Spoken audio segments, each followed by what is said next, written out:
You are strange, not in an obvious way, not in a way that would make people immediately perceive you as unusual, but in a deeply fundamental way, you are strange.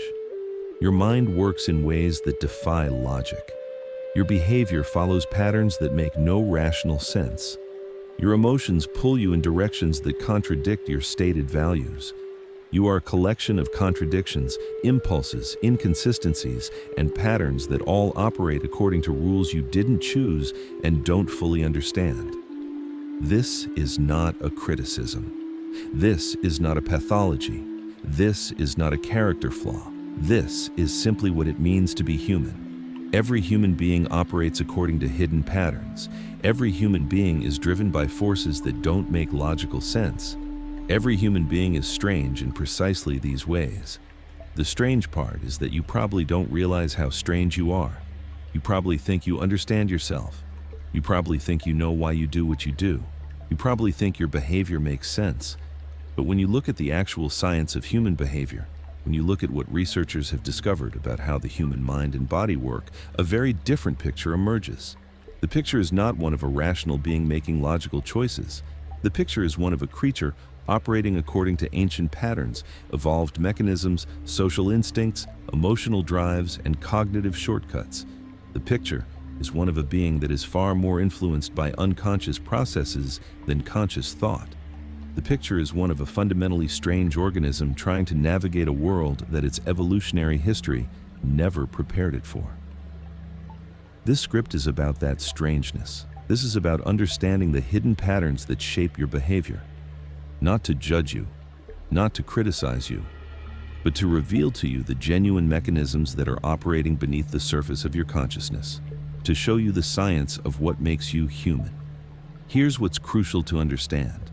Most of these patterns are adaptive. They're not flaws. They're not mistakes in the human design.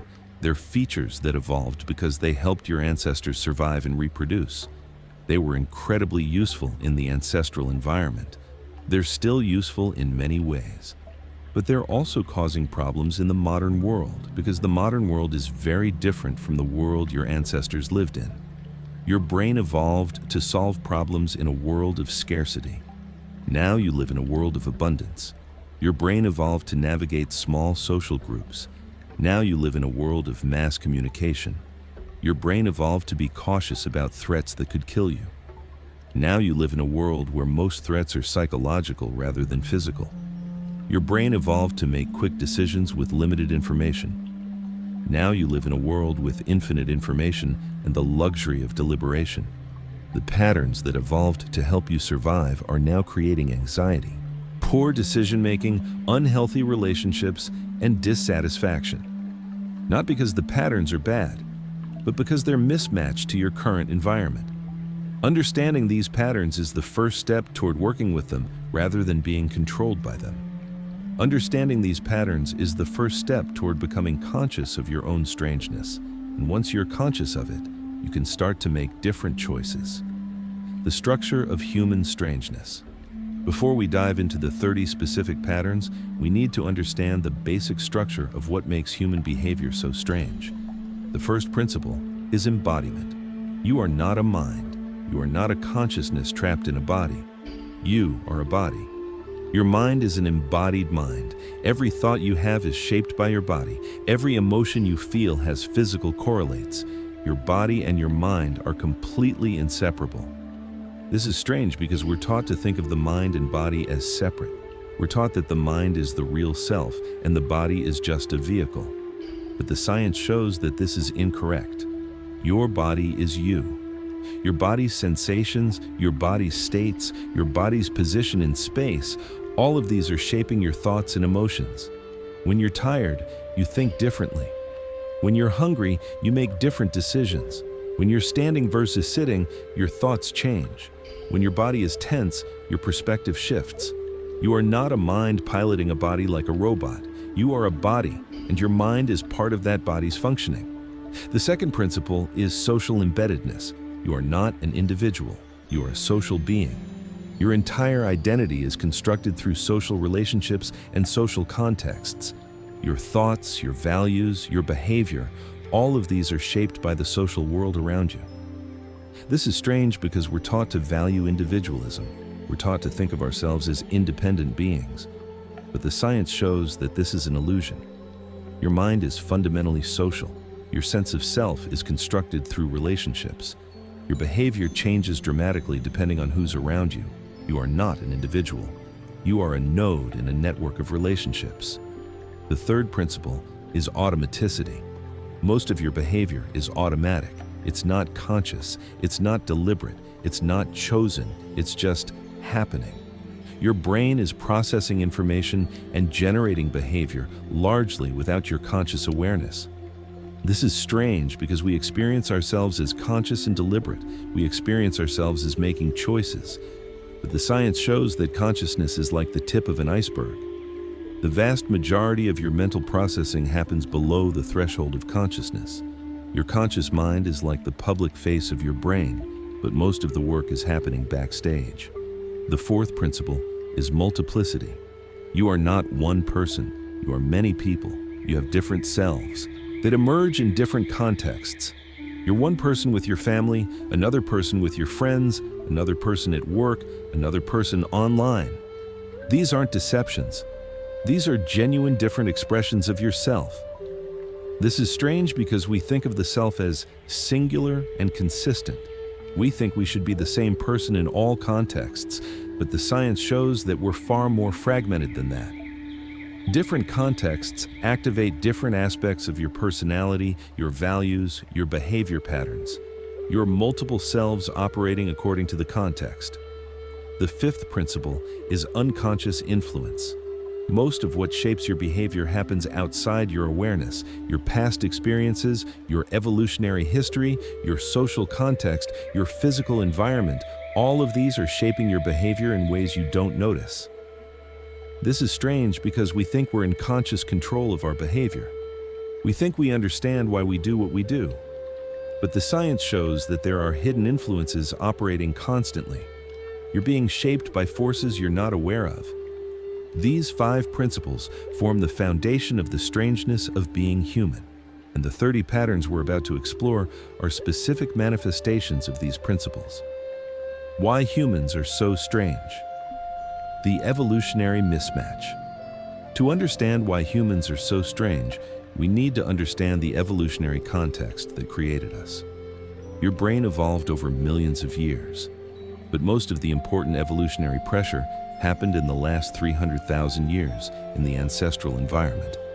This was an environment of small groups, direct relationships, immediate threats, limited information, and scarcity. In that environment, certain patterns were incredibly useful. Tribal loyalty was important for survival because your tribe was your protection. Vigilance to social threats was important because social status determined access to resources. Quick decision-making was important because threats required rapid response. Pattern recognition was important because recognizing danger quickly could save your life. Your brain evolved to excel in that ancestral environment. Your brain evolved to be tribal. Your brain evolved to be socially vigilant. Your brain evolved to be quick thinking. Your brain evolved to detect patterns. These weren't flaws, these were features. But here's where the strangeness comes in. The ancestral environment no longer exists. The modern environment is completely different. You're living in a world of billions of people instead of a tribe of 150. You're living in a world of abundant information instead of limited information. You're living in a world where physical threats are rare instead of common. You're living in a world where you can communicate instantly with people around the world. Your brain hasn't evolved to handle this modern environment. Your brain is still operating according to patterns that evolved in the ancestral environment. So, you're trying to navigate a world you didn't evolve for using cognitive machinery that evolved for a completely different world. This mismatch creates strangeness. This mismatch creates patterns that made perfect sense in the ancestral environment, but make no sense now. This mismatch is responsible for most of the strange, self-destructive, irrational patterns that humans engage in. Understanding this mismatch is crucial because it explains why you're so strange. It's not because there's something wrong with you. It's because you're trying to use ancestral software to run modern problems. It's because your hardware is designed for a world that no longer exists. The neurobiology of strangeness. Your brain is strange. It's not organized the way you might intuitively think it should be organized. It's not a rational processing machine with a separate emotion system. It's an integrated system where thinking and feeling are completely inseparable. Your brain evolved in layers. The oldest parts of your brain, the parts you share with reptiles, control basic functions like breathing and hunger. On top of that are the parts that you share with other mammals, the limbic system, which generates emotions and motivation. On top of that is the prefrontal cortex, the parts that you share with other primates, which is responsible for reasoning and planning. Here's the strange part. These layers are not separate systems, they're integrated. Your emotions are shaping your reasoning. Your reasoning is shaping your emotions. You can't separate them. When you make a decision, you're not doing pure logical analysis. You're using your emotions to guide your reasoning. You're using your body's sensations to inform your decisions. You're using pattern recognition that operates largely below conscious awareness. You're using shortcuts and heuristics that your brain has learned. You're using inputs from all the different layers of your brain simultaneously. This is why humans are so irrational. This is why humans make decisions that don't make logical sense. This is why you can understand that something is not good for you and still do it. It's not because you're weak or broken. It's because your decision-making system is not purely rational. It's integrated with emotion, sensation, and unconscious process. The social nature of human strangeness. You are not just a strange individual. You are part of a strange collective. Human strangeness emerges partly from your individual brain and partly from the social systems you're embedded in. Humans have a unique capacity for culture. You can transmit learned behaviors across generations. You can accumulate knowledge. You can create complex social structures. This is incredibly powerful. But it's also creating strange patterns. Cultural transmission means that you're inheriting patterns from your ancestors. You're inheriting ways of thinking, ways of behaving, ways of interpreting the world. Some of these inherited patterns are useful, but some are outdated. Some are harmful. But you've inherited them, so they feel natural to you. They feel like common sense. Social structures mean that you're embedded in systems of meaning and behavior. You're part of a family system, a culture, a nation, an economic system. These systems have their own logic, their own patterns. You're learning to conform to these patterns. You're learning to behave in ways that fit the system. And you're probably not conscious of how much the system is shaping you. The timing of this understanding. This is an interesting moment in human history to be understanding your own strangeness. We have access to science that previous generations didn't have. We have neuroimaging that can show us what's happening in the brain. We have psychological research that's documented countless patterns. We have data about human behavior at scales that were previously impossible. And at the same time, we live in a world where your strangeness is being exploited more than ever before. Technology companies are using understanding of your psychological patterns to manipulate your behavior. Political movements are using understanding of your social patterns to manipulate your thinking. Marketers are using understanding of your decision-making patterns to manipulate your choices. Understanding the patterns that shape your behavior is not just intellectually interesting, it's practically important. It's a form of self-defense. It's a way of protecting yourself from manipulation. It's a way of taking back some degree of autonomy over your own behavior. Pattern 1. The mirror neuron mechanism. You become what you watch. There are neurons in your brain called mirror neurons. These are neurons that fire both when you perform an action and when you observe someone else performing the action. These neurons create a neural simulation of what you're observing. Your brain is literally mirroring the actions and intentions of people around you. This creates a strange pattern. You become like the people you observe. You adopt their mannerisms. You adopt their speech patterns. You adopt their values. You adopt their behaviors, not consciously, not through deliberate learning, but through this automatic neural mirroring. This is why children often mirror their parents. It's why you pick up accents when you move to a new place.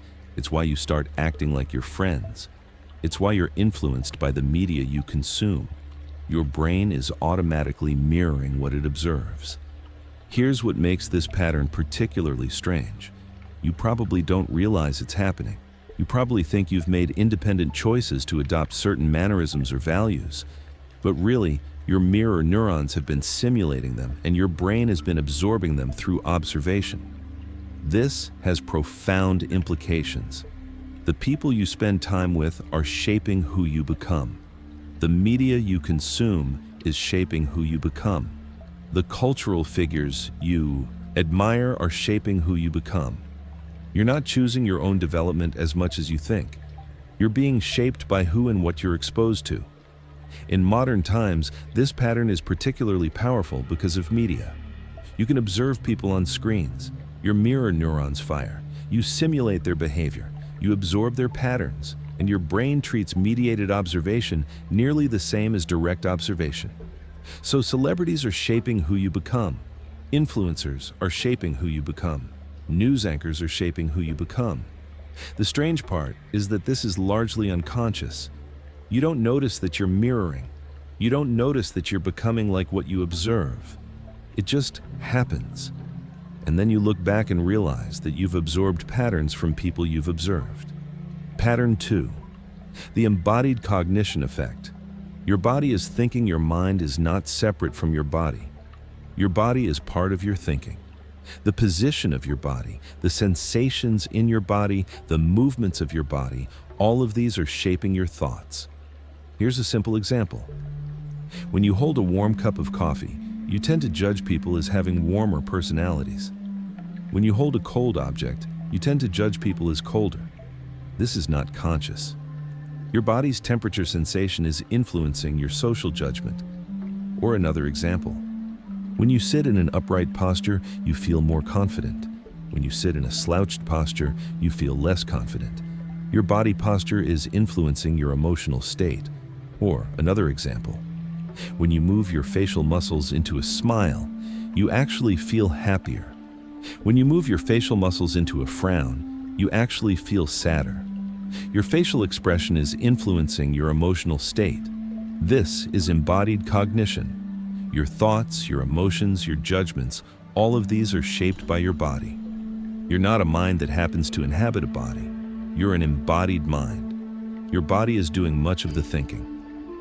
This pattern is strange because it means that your physical state is directly influencing your psychological state. It means that if you want to feel more confident, you can change your posture. It means that the sensations your body is experiencing are shaping how you think. It means that you can't separate the mental from the physical. In practical terms, this pattern means that your environment is influencing you more than you realize. The temperature of your environment is shaping your judgment. The comfort of your chair is shaping your mood. The position of your body is shaping your confidence. Your body is constantly taking in information from the environment and letting that information influence your thinking. Pattern 3. The autobiographical memory. Reconstruction. Your past is not what you remember. You have memories of your past. You feel like you know what happened. You feel like your memories are accurate records of events. But your memories are not records. They're reconstructions. And every time you remember something, you're reconstructing it and potentially changing it. This is autobiographical memory reconstruction. Your brain doesn't store memories like a video camera stores footage. Your brain stores the information in a distributed way and reconstructs memories each time you recall them. And in the process of reconstruction, you're changing the memory. You're filling in gaps with what makes sense. You're emphasizing details that fit your current narrative about yourself. You're de-emphasizing details that contradict your current narrative. You're integrating new information into old memories. You're reinterpreting past events through the lens of your current beliefs. The result is that your memories are becoming less accurate over time. And you're not aware that this is happening because the reconstructed memory feels authentic. It feels like you remember what actually happened. This creates a strange pattern. Your sense of who you are is based on reconstructed memories that are becoming less accurate over time. Your identity is built on a history that you're actively rewriting without realizing it. In practical terms, this pattern means that you're probably not remembering your life the way it actually was. You're remembering your life the way you've reconstructed it to be. You're probably misremembering arguments with loved ones. You're probably misremembering your own behavior. You're probably misremembering how long things took, what people said, how you felt. This pattern is particularly relevant in relationships. You and your partner will remember the same events differently because you're reconstructing them differently. You remember the argument as having happened one way. They remember it happening another way. You're both right in a sense. You're both accurately remembering your reconstruction. Pattern 4. The social baseline. Hypothesis: you need proximity to function. There's a pattern in your brain that neuroscientists call the social baseline hypothesis. The basic idea is that your brain is designed to function in the context of social proximity. When you're with people you're close to, your nervous system is in a better regulated state. When you're isolated, your nervous system becomes dysregulated. This is strange because it means that you're not a fully autonomous being. Your nervous system regulation depends on your social context. You're not designed to function in isolation. You're designed to function in relationship. When you're with someone you trust, your heart rate is more stable, your blood pressure is lower, your cortisol levels are lower. Your brain is in a better state. When you're isolated or with people you don't trust, your nervous system is activated, your stress hormones are elevated, your brain is in a worse state.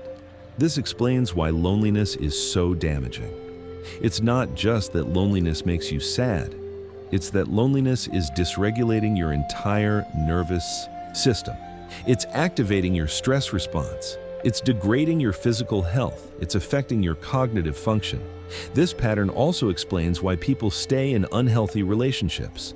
Even a relationship with conflict is better for your nervous system regulation than isolation. So people sometimes choose to stay in relationships that are actively harmful because the alternative isolation is worse for their nervous system. In practical terms, this pattern means that your health depends on your social connections. It means that time with people you trust is literally healing for your nervous system. It means that you need social connection to function well. You're not meant to be isolated. You're meant to be in relationship. Pattern 5. The mirror self. Your sense of self comes from others.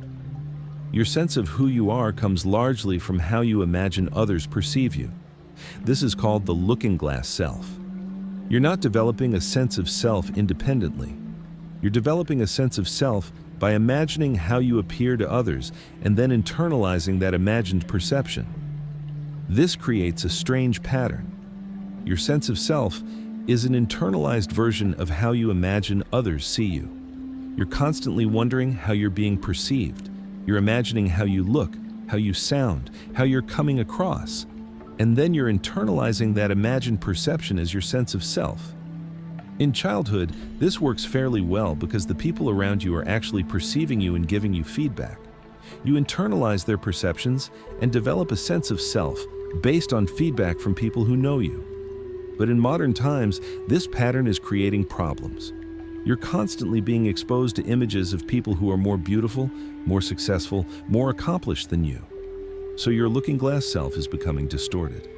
You're internalizing the perception that you're inferior to these people. Your sense of self is becoming damaged by comparison to images and people you're exposed to. This pattern also explains social anxiety. If you're anxious in social situations, it's partly because you're hyper-aware of how you imagine others are perceiving you. You're constantly monitoring your own performance, imagining critical judgments from others, and your sense of self is being shaped by these imagined critical judgments. Pattern 6. The tribal cooperation instinct. You're designed for groups of 150. Your brain evolved to function in small groups. Anthropologist Robin Dunbar has proposed that humans are adapted to live in groups of around 150 people. This is called Dunbar's number. With around 150 people, you can maintain stable relationships based on direct interaction and shared history. In groups larger than 150, the dynamics change. You can't maintain the same level of intimacy with everyone. You can't rely on reciprocal altruism as the organizing principle. You need different mechanisms to hold the group together. You need hierarchy. You need rules. You need ideology. But here's the strange part. Your brain is still operating according to the patterns evolved for groups of 150. You're trying to navigate a world of billions of people using cognitive machinery designed for small groups. This creates dysfunction. You still have a strong preference for small, intimate groups. You still think of loyalty to your close group as paramount. You still have tribal instincts that make you favor your in-group and be suspicious of out-groups. You still interpret social dynamics in terms of status hierarchies and coalition formation. But in a world of billions, these instincts are creating problems. Your tribal loyalty creates factions, divisions, prejudice, conflict. Your in-group bias creates discrimination. Your hierarchy instincts create inequality and oppression. Your coalition formation instincts create political polarization. You're not a bad person for having these instincts. You're just a person with instincts designed for a world that no longer exists, trying to navigate a world that you're not adapted for. Pattern 7. The status hierarchy. Obsession you can't stop ranking. Your brain is obsessed with hierarchy. You're constantly assessing where people rank relative to you. You're constantly assessing where you rank relative to others. You're constantly thinking about status. This pattern evolved because in ancestral groups, status determined access to resources and mates. Higher status individuals got better food, better shelter, better reproductive opportunities. So your brain evolved to be obsessed with status, to constantly track hierarchy, to constantly try to improve your position in the hierarchy.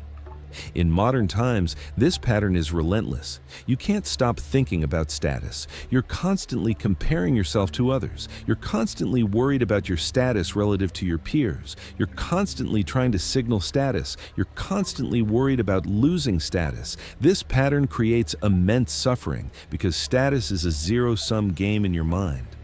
If someone else goes up in status, you feel like you've gone down. If someone else succeeds, you feel like you've failed. The status hierarchy is infinite, so you're always somewhere in the middle, not the top, not the bottom, and you're always reaching for the top while being anxious about falling. In practical terms, this pattern means that you're probably making decisions based on status considerations more than you realize. You're probably choosing careers based partly on status. You're probably choosing possessions based partly on status. You're probably choosing friends partly based on status. You're probably spending money on status signals. And you probably don't fully realize how much of your behavior is driven by this status ranking instinct. Pattern 8. The mimetic desire. Pattern you want what others want. There's a strange pattern in desire. You don't want things based on their intrinsics, value. You want things because other people want them. This is called mimetic desire. If you see other people wanting something, you want it too. If other people think something is valuable, you think it's valuable too. If other people are pursuing something, you want to pursue it too. You're mimicking the desires of people around you. This pattern evolved partly because in ancestral environments, if other people wanted something, it was usually valuable.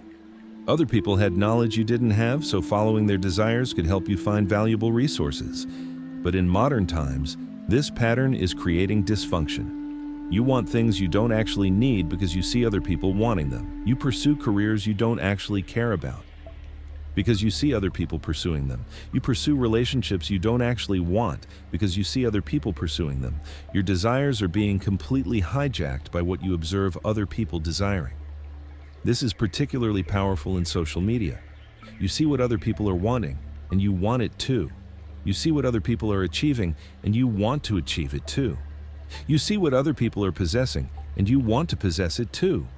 Your desires are being shaped by observing the desires of thousands of people every day. The strange part is that you probably think your desires are authentic.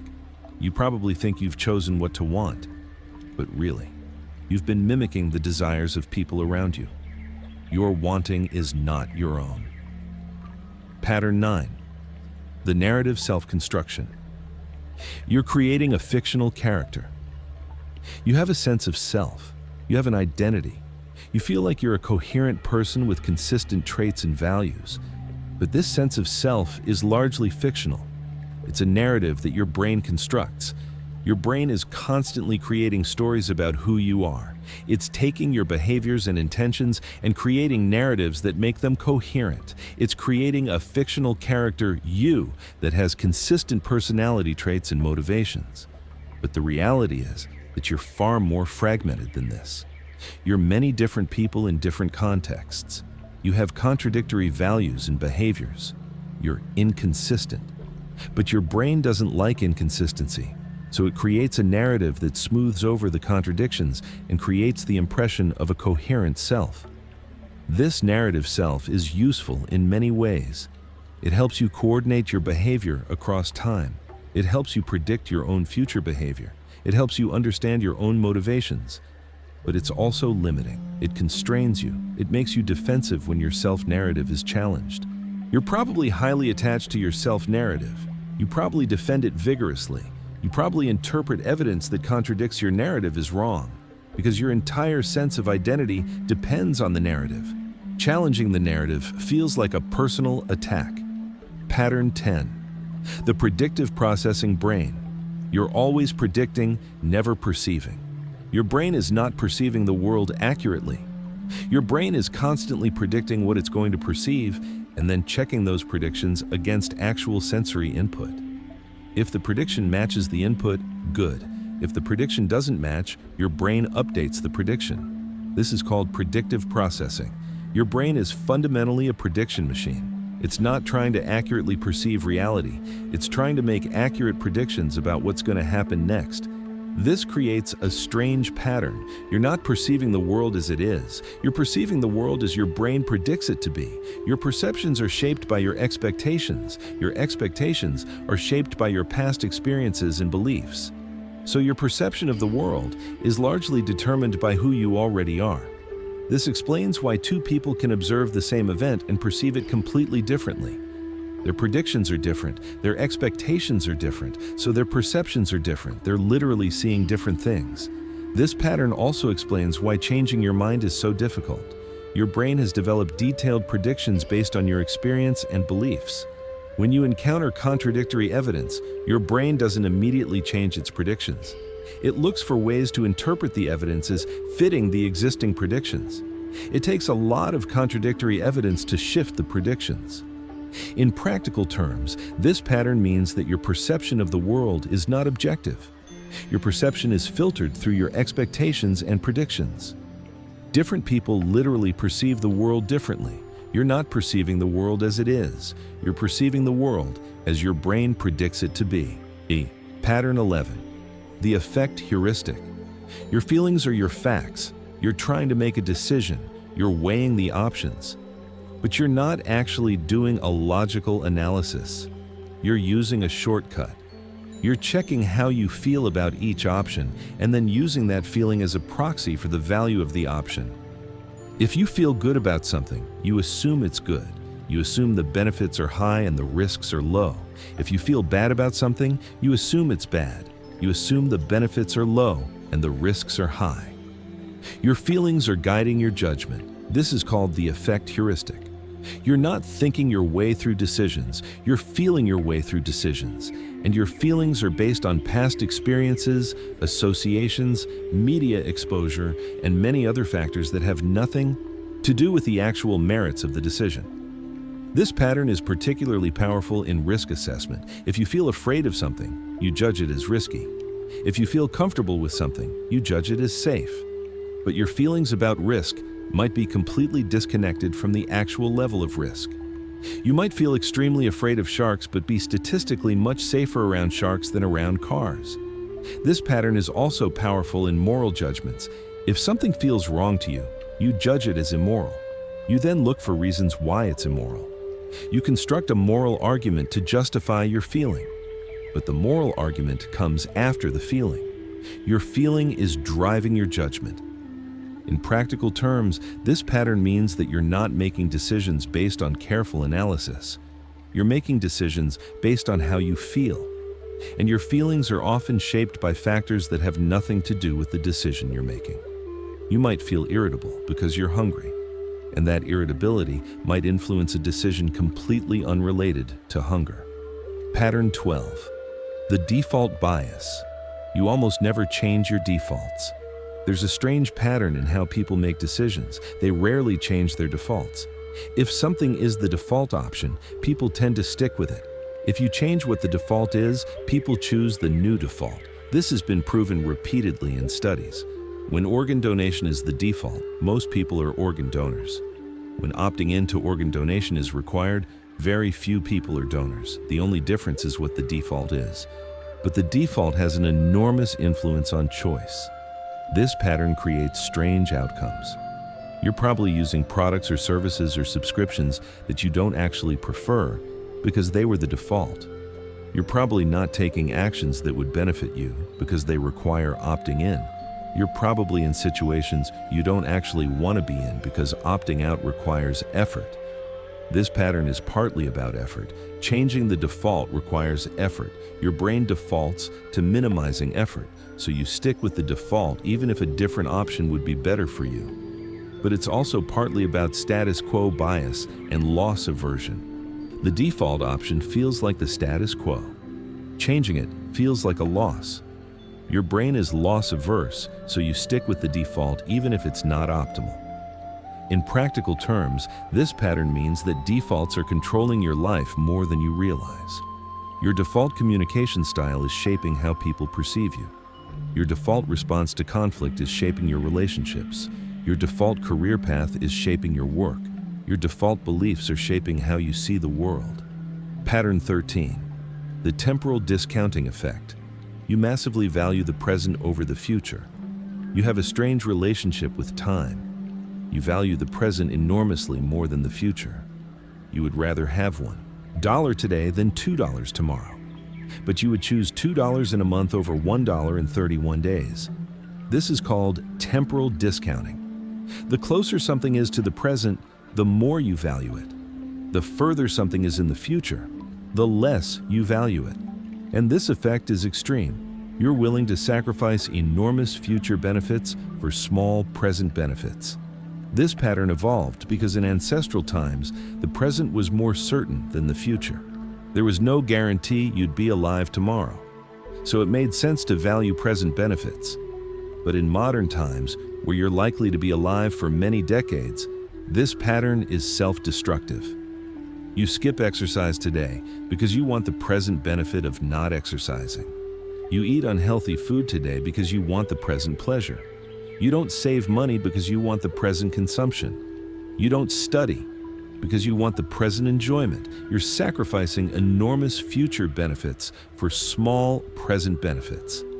This pattern is particularly powerful when combined with other patterns. The default bias means you don't change unhealthy patterns. The effect heuristic means you rely on how you feel today rather than thinking about how you'll feel in the future.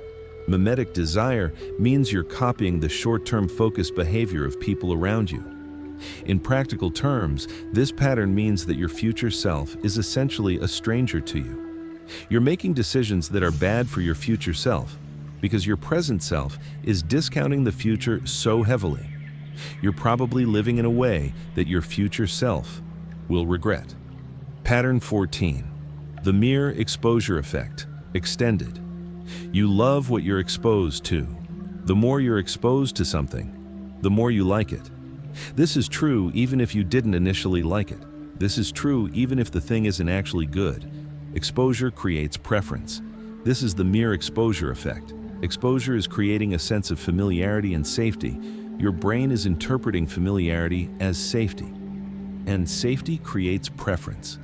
In practical terms, this pattern means that your preferences are being shaped by what you're exposed to. If you're exposed to a product repeatedly, you'll start liking it. If you're exposed to a person repeatedly, you'll start liking them. If you're exposed to an idea repeatedly, you'll start believing it. This pattern is being weaponized everywhere. Companies show you ads repeatedly, so you'll start liking their product. Political movements repeat their messaging, so you'll start believing it. Abusers gradually expose you to normalized abuse, so you'll come to accept it. Your preferences are not your own. Your preferences are the result of what you've been exposed to. If you were exposed to different things, you'd have different preferences. Pattern 15.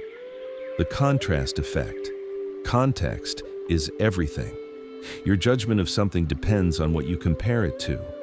The same thing is judged differently depending on the context. If you look at your paycheck after looking at rich people's salaries, your paycheck seems inadequate. If you look at the same paycheck after looking at poor people's income, your paycheck seems generous. The paycheck is the same, but your judgment is different based on context. If you go on a date with someone after going on dates with unattractive people, you'll judge the person as more attractive. If you go on the same date after going on dates with very attractive people, you'll judge the person as less attractive. This is the contrast effect. Your judgment is relative, not absolute. You're comparing things to context rather than evaluating them on their own merits. In practical terms, this pattern means that you're probably making judgments based on comparison rather than absolute value. You're probably feeling inadequate because you're comparing yourself to people who are doing better. You're probably feeling satisfied with things that are actually mediocre because you're comparing them to things that are worse. This pattern has implications for happiness.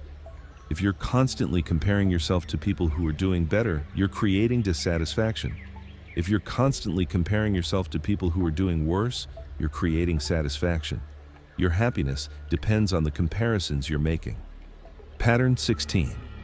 The backfire effect, extended. Contradicting you makes you more right. When you encounter information that contradicts your beliefs, you don't rationally update, you double down. You become more confident in your original belief. You construct reasons why the contradictory information is wrong. This is the backfire effect. Contradictory evidence doesn't change your mind. It makes you more convinced that you were right. This pattern is particularly powerful with fundamental beliefs. If something is central to your identity, if something is central to your worldview, you're extremely unlikely to change your mind when presented with contradictory evidence. You're much more likely to reject the evidence and become more convinced of your original belief. In practical terms, this pattern means that you're probably immune to contradictory evidence for your fundamental beliefs. You've probably encountered evidence that contradicts your political beliefs, religious beliefs, or personal beliefs, and you've probably interpreted that evidence as wrong rather than reconsidering your beliefs. This pattern creates political polarization. As people encounter contradictory evidence, they don't change their minds. They become more convinced of their original position. Political divides widen rather than narrow. Pattern 17. The availability. Cascade what's available becomes more available. There's a feedback loop in availability. The more available something is, the more you see it, the more you hear about it, the more people talk about it. And the more people talk about it, the more available it becomes. This creates cascades. Something starts getting talked about. It becomes more available. People encounter it more frequently. They start talking about it more. It becomes even more available. The cascade grows. This is particularly powerful in news and social media. A story gets attention. It becomes more available. People encounter it. They share it. It becomes more available. The cascade can grow to enormous proportions where everyone is talking about something. The strange part is that what gets caught in these availability cascades has little to do with actual importance. It has to do with what's interesting, what's novel, what's emotionally engaging. So trivial stories can cascade to enormous prominence while important stories are ignored. In practical terms, this pattern means that your understanding of what's important is shaped by what's cascading in the media at any given moment. Your sense of reality is shaped by these cascades. You're probably overestimating the importance of things that are cascading and underestimating the importance of things that aren't. Pattern 18. The identifiable victim effect. You respond to individuals, not statistics.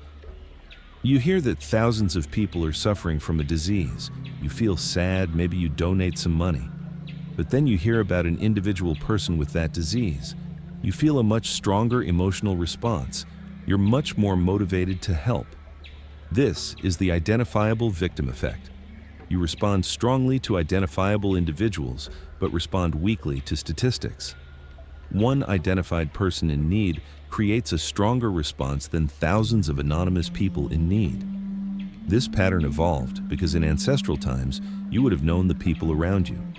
Your helping was targeted towards specific individuals you had relationships with. So your brain evolved to respond strongly to identified individuals and weakly to abstract statistics. In modern times, this pattern creates problems. You're more motivated to help one identified person than to help thousands of anonymous people.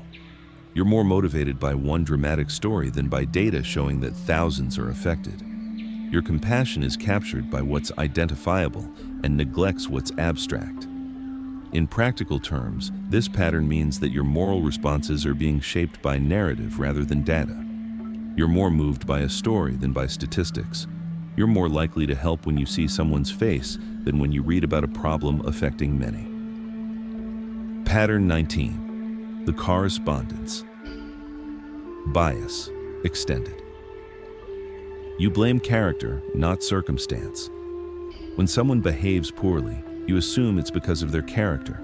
They're a bad person, they're selfish, they're incompetent. You're not considering the circumstance that influenced their behavior. But when you behave poorly, you're much more likely to attribute your behavior to circumstance. You were having a bad day. You were stressed. You didn't have all the information. You're not a bad person. You just did a bad thing because of circumstances. This is the correspondence bias or fundamental attribution error. You're making different attributions for others' behavior than for your own behavior. This pattern creates massive misunderstandings and conflicts in relationships. You judge your partner's behavior harshly and attribute it to their character. They judge your behavior harshly and attribute it to their character. You're both making the same attribution error and both convinced that you're right and they're wrong. In practical terms, this pattern means that you're probably judging people much more harshly than you judge yourself. You're probably making character attributions for others' behavior that you wouldn't make for your own behavior. You're probably not extending the same compassion to others that you extend to yourself. Pattern 20. The illusion of understanding. You think you understand more than you do. You have an illusion that you understand how things work. You think you understand how your government works. You think you understand how your economy works. You think you understand how your body works. But when you try to explain these things in detail, you struggle. You realize you don't actually understand them very well. This is the illusion of understanding or illusion of explanatory depth. You have a shallow understanding of complex systems, but you feel like you understand them deeply. This illusion is powerful because it makes you confident about things you shouldn't be confident about. It makes you believe you can fix problems that you don't actually understand. It makes you resist advice from experts who understand the systems better than you do. In practical terms, this pattern means that you're probably more ignorant than you think. You're probably overconfident in your knowledge. You're probably resisting expertise that you should be valuing. The feeling of understanding is not a reliable guide to actual understanding. Pattern 21. The decoupling hypothesis. Your mind has separate systems. Your mind is not unified. Your mind has separate systems that are often in conflict. You have an emotional system. You have a logical system. You have an intuitive system. These systems can come to different conclusions, and then you're stuck in internal conflict. You can know logically that something is not good for you while still wanting it emotionally. You can know intuitively that someone is trustworthy while being cautious logically. You can feel drawn toward something emotionally while thinking you shouldn't. This is because these systems evolved at different times and for different purposes. Your emotional system is ancient. Your logical system is newer. Your intuitive system is a different kind of processing than logical thought. In practical terms, this pattern means that you're often in internal conflict. You're not a unified agent with a single will. You're a collection of subsystems that sometimes agree and sometimes disagree. Your behavior is the result of these competing systems coming to a compromise. This pattern explains why you have such conflicting desires and behaviors. You want to go to the gym and you want to stay home. You want to be healthy and you want to eat unhealthy food. You want to be in a relationship and you want to be independent. You're not weak or broken. You're just a system with competing subsystems. Pattern 22. The effort justification. Affect suffering increases value. When you have to work hard for something, you value it more. When something comes easily, you value it less. This is the effort justification effect. If you work hard to achieve a goal, you assign more value to that goal than if you achieve the same goal easily. If you have to work hard to get into a club, you assign more value to being in the club. If you go through a difficult initiation, you value the group more. This pattern evolved partly because effort is a signal of value. If something is hard to get, it might be valuable. If something is easy to get, it might not be worth much. So your brain uses effort as a proxy for value. But this creates a strange pattern. You're valuing things partly based on how hard you worked for them rather than based on their actual value. You might value a relationship because you worked hard to get it, even if the relationship isn't actually good. You might value a job because you worked hard to get it, even if the job isn't actually fulfilling. In practical terms, this pattern means that you're probably investing in things partly because of the effort you've already put in rather than based on the actual value. You're probably sticking with things because of the effort invested rather than because they're good for you. Pattern 23. The spotlight effect, extended. Everyone isn't watching you feel like there's a spotlight on you. You feel like people are paying careful attention to you. You feel like they're noticing all your flaws and mistakes. But the reality is that most people aren't paying nearly as much attention to you as you think. This is the spotlight effect. You overestimate how much attention people are paying to you. You overestimate how much they're noticing your behavior. You overestimate how much they're judging you. This pattern creates unnecessary anxiety. You're anxious in social situations because you think people are noticing how anxious you are. But mostly they're not. They're too focused on themselves. They're worrying about how they're coming across. In practical terms, this pattern means that your social anxiety is probably based on an overestimation of how much people are paying attention to you. You're probably avoiding social situations because you think people are judging you more than they actually are. Pattern 24. The groupthink effect. Groups make worse decisions. When you're part of a group, something happens to your thinking. You become more conformist. You become more likely to suppress doubts. You become more likely to go along with group consensus. And the group as a whole makes worse decisions than individuals would make alone. This is groupthink. Groups create conformity pressures that suppress individual thinking. The result is that groups often make poor decisions that no individual member would have chosen. This pattern is particularly powerful with cohesive groups. The more cohesive the group, the more groupthink occurs.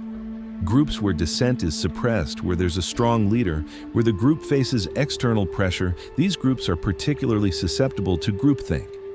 In practical terms, this pattern means that you're probably thinking less critically when you're part of a group.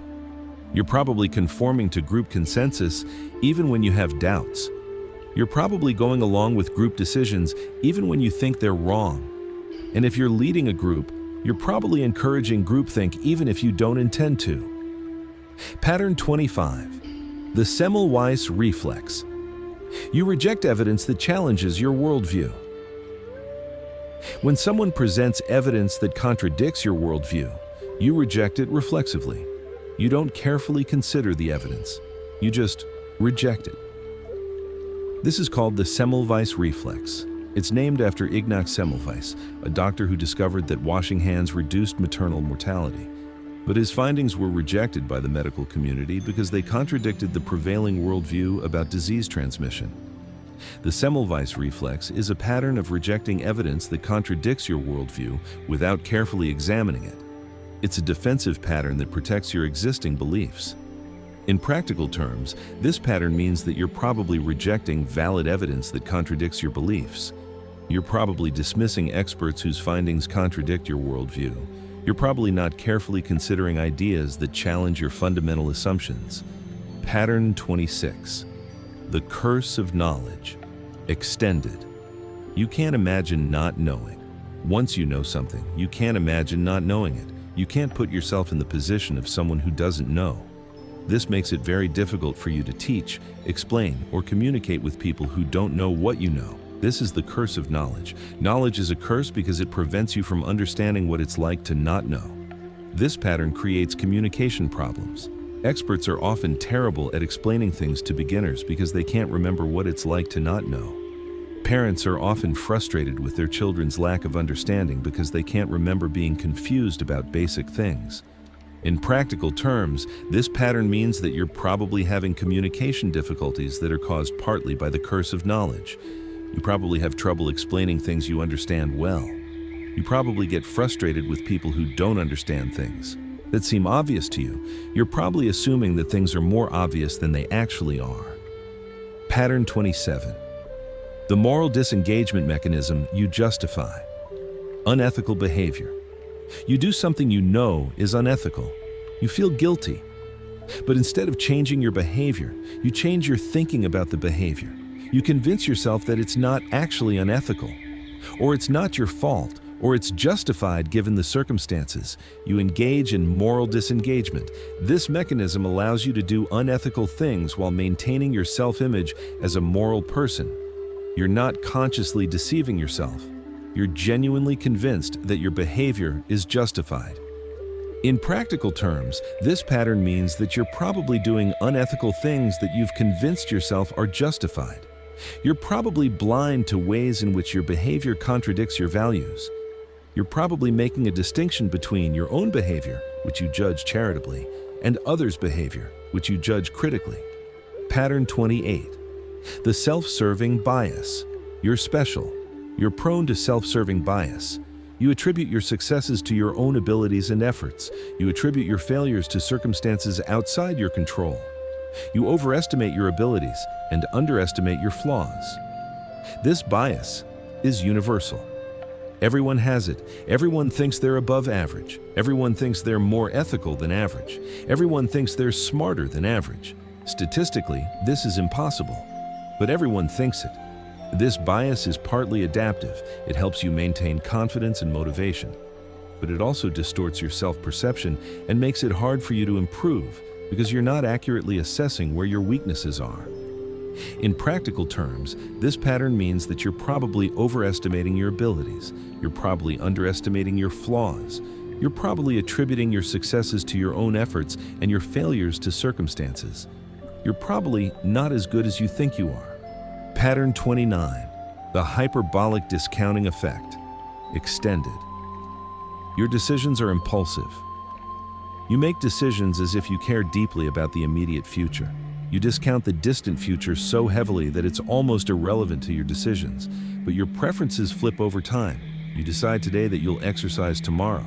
Tomorrow arrives and you decide to exercise next week. Next week arrives and you decide to exercise next month. Your preferences keep flipping because you keep encountering the present moment, which you value enormously more than the future. This is hyperbolic discounting. Your discounting of the future is non-linear. The farther into the future something is, the more you discount it. But as that future event becomes present, your valuation flips dramatically. In practical terms, this pattern means that your future self is essentially a stranger to you. You're making decisions that are good for you in the moment, but bad for your future self. You're living reactively rather than proactively. Pattern 30. The integrated self-illusion. You're not as unified as you think. You have a sense of a unified self. You feel like you're one person who's consistent across contexts and time. But this sense of unity is largely an illusion. You're actually multiple selves, depending on context. You're one person with your family, another person with your friends, another person at work, another person online. These aren't deceptions. These are genuine different expressions of yourself that emerge in different contexts. Your sense of a unified self is a narrative your brain constructs to make sense of this multiplicity. But the narrative is an illusion. You're not actually unified. You're multiple selves that your brain is organizing into a narrative of unity. In practical terms, this pattern means that you're not as consistent as you think. You're not as authentic as you think. You're not expressing a true self. You're expressing different selves depending on context. The question of who the real you is doesn't have an answer because there is no single real you. There are multiple yous depending on context. How patterns interact. The 30 patterns we've explored are not isolated phenomena. They're interconnected. They feed each other. They reinforce each other. They create a complete system that shapes your behavior and your life. Imagine how these patterns interact in a single decision. You're deciding whether to pursue a new career path. First, temporal discounting is making you value the immediate security of your current job more than the potential future benefits of the new path. You're anxious about the immediate risk. Meanwhile, loss aversion is making you feel the potential loss more intensely than the potential gain. You're thinking about what you might lose, not what you might gain. Your social baseline hypothesis is making you worried about how you'll cope without the social structure of your current job. You're imagining isolation and dysregulation. Your tribal cooperation instinct is making you value staying with your current group. You've built relationships there.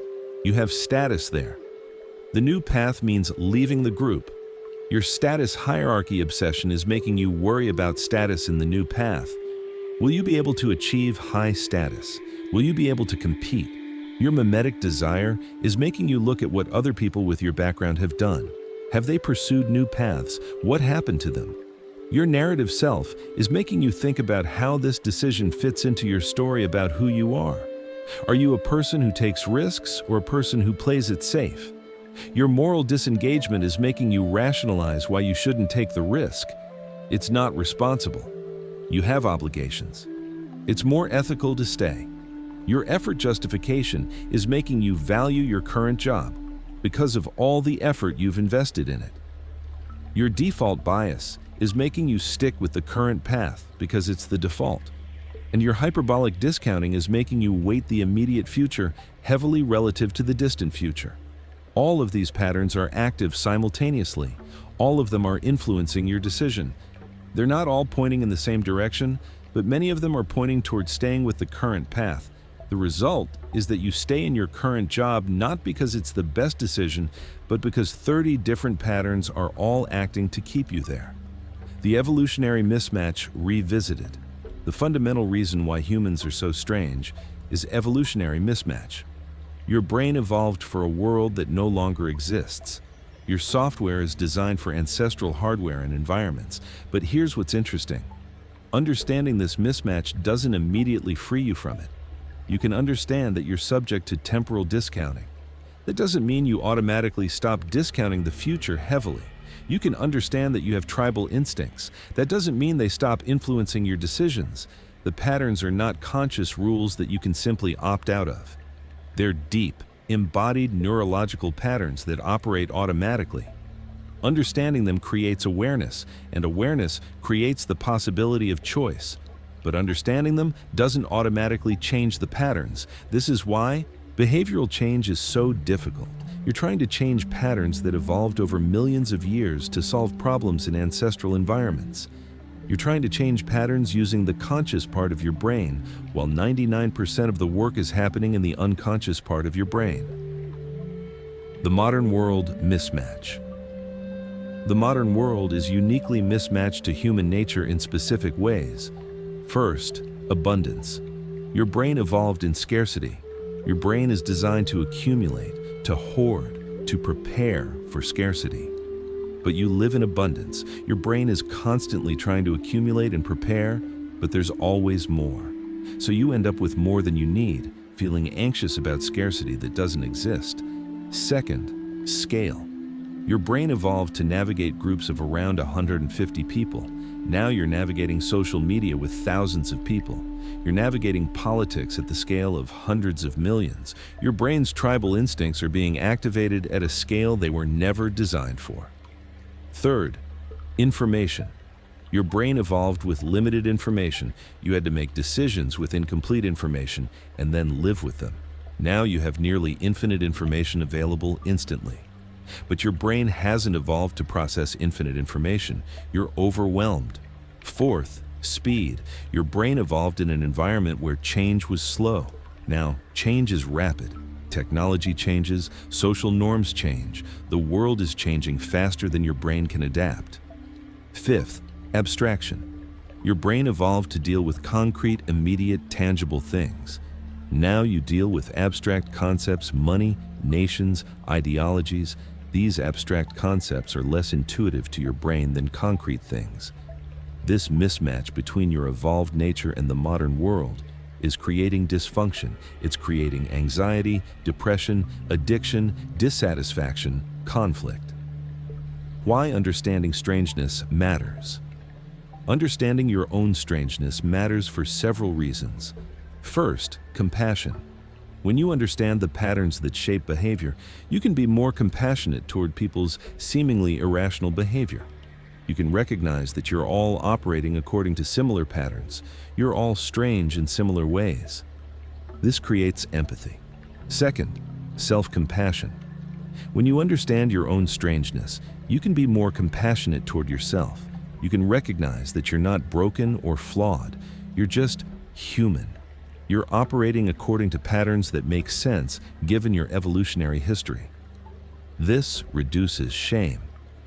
Third, choice. Understanding the patterns creates the possibility of choice. If a pattern is operating entirely below your awareness, you have no choice. But if you can recognize when a pattern is being activated, you can pause. You can consider whether you want to follow the pattern or do something different. You have choice. Fourth, design. Once you understand the patterns, you can design your life to work with them rather than against them. You can't eliminate the patterns, but you can structure your environment in a way that nudges you toward choices you want to make. For example, if you understand temporal discounting, you can design systems that help your future self. You can set up automatic transfers to savings accounts, so your present self doesn't have to make the choice every time. You can use commitment devices that make it harder for your present self to act against your future self's interests. Or if you understand social baseline hypothesis, you can prioritize social connection. You can recognize that your health depends on relationships. You can invest in relationships not just because they feel good, but because they're essential for your nervous system regulation. Or if you understand the spotlight effect, you can recognize that people aren't paying as much attention to you as you think. You can take more social risks because the imagined judgment is worse than the actual judgment. The strange science of change. If you want to change yourself, if you want to change your patterns, you need to understand the strange science of how change works. First, change is not about understanding. You can understand your patterns intellectually without changing them. Understanding is necessary but not sufficient. Second, change requires new experience. You have to do things that activate different neural pathways. You have to practice new behaviors. You have to have experiences that contradict your old patterns. Third, change is gradual. You can't just decide to be different. You have to gradually rewire your brain through repeated action and experience. Fourth, change is often easier in new contexts. If you're trying to change a pattern that's deeply embedded in a relationship or environment, it's very difficult. But if you move to a new place or start a new relationship or change your social group, the old patterns have less power. The new context is not reinforcing the old patterns. Fifth, change often requires external support. You're trying to change patterns that are deeply embedded in your brain. Having external support, a therapist, a coach, a community, makes change much more feasible. Sixth, change is fragile. You can change a pattern and then, when you're stressed or tired or in a situation that activates the old pattern, you can revert. Change is not permanent. It requires ongoing practice and attention. The strange gift of being human. For all its strangeness and dysfunction, being human is a gift. Your strangeness is part of what makes you human. Your patterns are part of what makes you capable of remarkable things. Your mirror neurons make you capable of empathy and connection. Your tribal instincts make you capable of loyalty and cooperation. Your status hierarchy obsession gives you drive and ambition. Your narrative self-construction allows you to have identity and purpose. Your predictive processing brain allows you to anticipate the future and plan.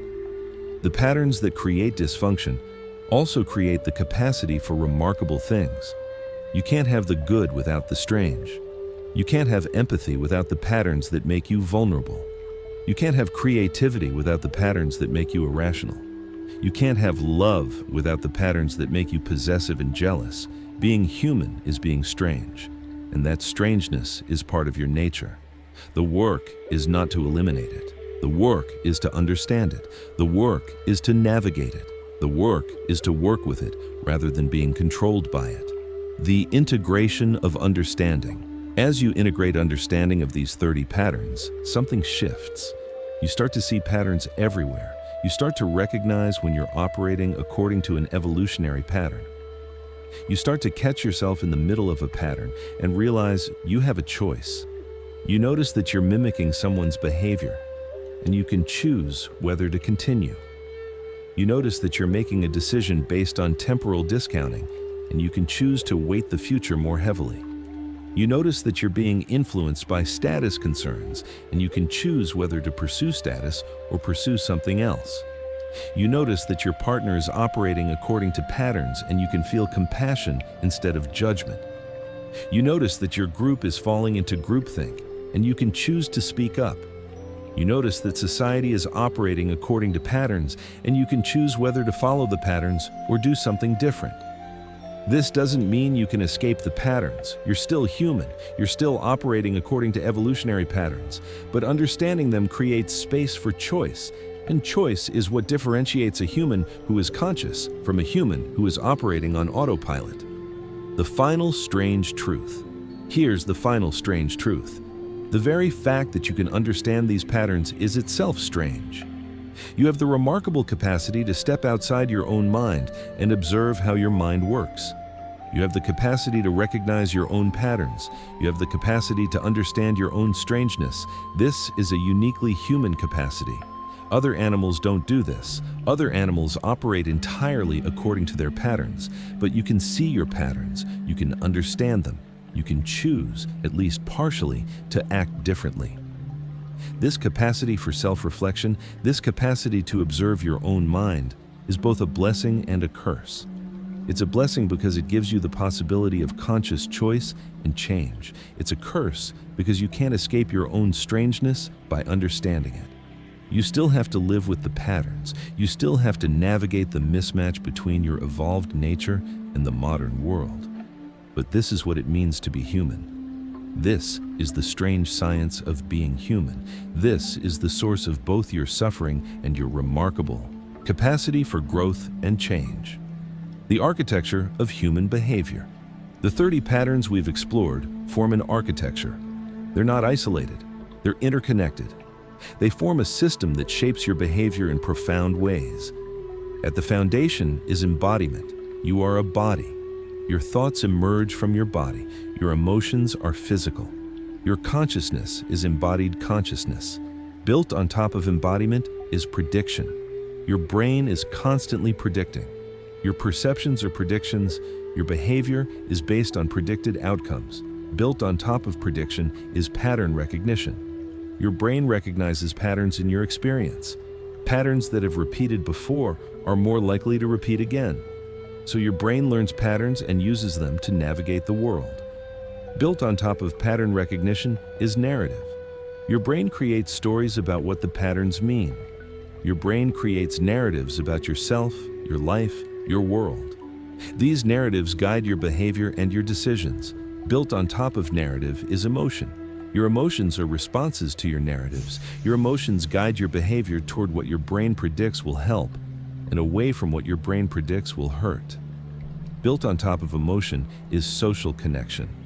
Your emotions are shaped by your social context. Your behavior is shaped by social influence. You're fundamentally a social being. And built on top of all of this is consciousness. Your consciousness is the tip of the iceberg. Your consciousness observes the outputs of all the processing happening below. Your consciousness experiences your thoughts and emotions and behaviors and tries to make sense of them. This architecture is what creates human behavior. It's what creates your strangeness. The recursive nature of self-awareness. Understanding your own strangeness is strange in itself because it's recursive. You're using your brain to understand your brain. You're using your consciousness to understand your unconsciousness. And this creates a strange loop. The more you understand your patterns, the more you're conscious of them. The more conscious you are, the more you notice them. The more you notice them, the less automatic they become. But the effort to change them can activate the patterns in different ways. For example, if you notice that you're operating according to status hierarchy obsession, you might try to stop caring about status. But trying hard to stop caring about status is itself a form of status seeking. You're trying to gain status as the kind of person who doesn't care about status. So the pattern persists, just in a different form. This recursiveness is the reason why understanding your patterns doesn't automatically free you from them. The attempt to escape a pattern can trigger the pattern in new ways. The effort to change can become another form of the pattern you're trying to change. Living with strangeness. The real question is, how do you live with your strangeness? How do you navigate a world where you're shaped by evolutionary patterns that don't match your environment? How do you exercise choice while most of your behavior is automatic? The answer is not transcendence. You can't transcend your patterns. You can't become a purely rational being who's free from the influence of evolutionary patterns. That's not possible. That's not what being human means. The answer is integration. The answer is understanding your strangeness and integrating it into your self-concept. The answer is recognizing that you're strange and that's okay. The answer is working with your strangeness rather than trying to escape it. This means recognizing when a pattern is activated and choosing whether to follow it. It means setting up your environment in ways that help your patterns nudge you toward choices you want to make. It means being compassionate toward yourself and others when patterns create dysfunction. It means recognizing that sometimes your patterns serve you and sometimes they don't. It means having the wisdom to know the difference and the flexibility to adjust accordingly. The strange resilience of humans. Despite all the mismatch between your evolved nature and the modern world, humans are incredibly resilient. You adapt, you adjust, you create meaning, you create connection, you create art, music, literature, community. You find ways to navigate a world you weren't designed for. Your strangeness is not just dysfunction. Your strangeness is also creativity. Your strangeness is also resilience. Your strangeness is also beauty. The patterns that create anxiety also create depth. The patterns that create conflict also create connection. The patterns that create irrationality also create imagination. Final reflection. You are strange. You are a creature operating according to patterns that evolved for a world that no longer exists. You are trying to navigate a modern world using evolutionary hardware and software. But this strangeness is not a flaw. This strangeness is what makes you human. The 30 patterns we've explored are the architecture of human behavior. They're the hidden patterns that shape your life. They operate largely below your conscious awareness. But understanding them creates the possibility of working with them rather than being controlled by them. As you move forward, you'll start recognizing these patterns in yourself and others. You'll start noticing when a pattern is being activated. You'll start recognizing the strange mechanisms that shape behavior. And in that recognition, something changes. You'll have more choice. You'll have more compassion. You'll have more understanding of yourself and others. You are the strange science of being human in action. You are the remarkable outcome of millions of years of evolution trying to adapt to a world that evolution didn't prepare you for. You are beautiful in your strangeness. You are powerful in your complexity. The patterns will continue. You won't escape them, but you'll understand them. And in that understanding, you'll find freedom. Not freedom from your patterns, freedom to work with your patterns. This is the strange science of being human.